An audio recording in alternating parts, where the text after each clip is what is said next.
মৰমৰ ছাত্ৰ ছাত্ৰীসকল, তোমালোকৰ যেহেতু কম্পাৰ্টমেণ্টেল পৰীক্ষাৰ নটিচ পাইছে, এটা ৰুটিন আহিছে তোমালোকৰ, গতিকে এইখিনি ভালদৰে পঢ়িবই লাগিব। এতিয়া তোমালোকৰ এটা ডাঙৰ প্ৰশ্ন, ছাৰ ওএমআৰ চিট যিটো নাথাকে, যিকেইটা ছাবজেক্টত তোমাৰ ওএমআৰ চিট নাথাকে, সেইকেইটা ছাবজেক্টটো আগতে 90 নম্বৰ আহিছিল, এতিয়া কিমান নম্বৰ আহিব?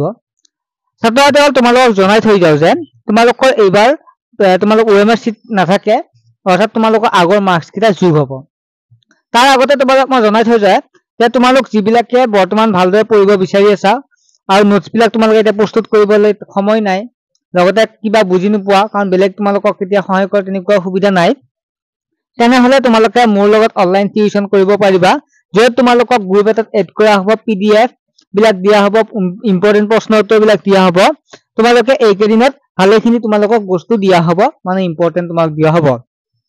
ছাত্ৰ ছাত্ৰীসকল, তাৰ বাবে তোমালোকে মোৰ তাত পে' কৰিব লাগিব মাত্ৰ 100 টকা, কাৰণ 100 টকাত তোমালোকক বহুখিনি বস্তুৱে দিয়া হ'ব, নোটছখিনি দিয়া হ'ব, লগতে তোমালোকক যিবিলাক ইম্পৰ্টেণ্ট কমন তেনেকুৱা প্ৰশ্ন উত্তৰবিলাক দিয়া হ'ব, লগতে তোমালোকক কুৱেশ্যন পেপাৰো সলভ কৰা হ'ব আৰু অনলাইন ক্লাছ কৰা হ'ব।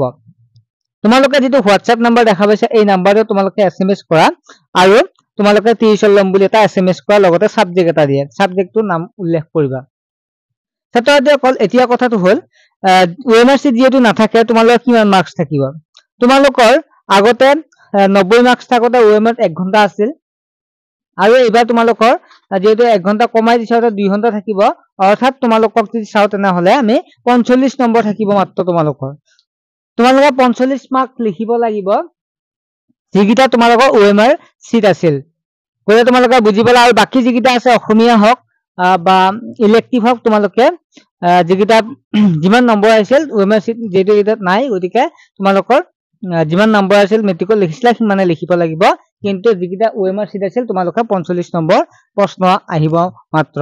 গতিকে তোমালোকে চিন্তা কৰিবলৈ কাৰণ নাই, এইখিনি ভালদৰে পঢ়া, তোমালোকৰ যিটো পৰীক্ষা আহিলে ৰুটিন তোমালোক দিলে, গতিকে ঠিক আছে, চেনেলত জড়িত হৈ থাকিবলৈ চেনেলটো ছাবস্ক্ৰাইব কৰি ৰাখিবা।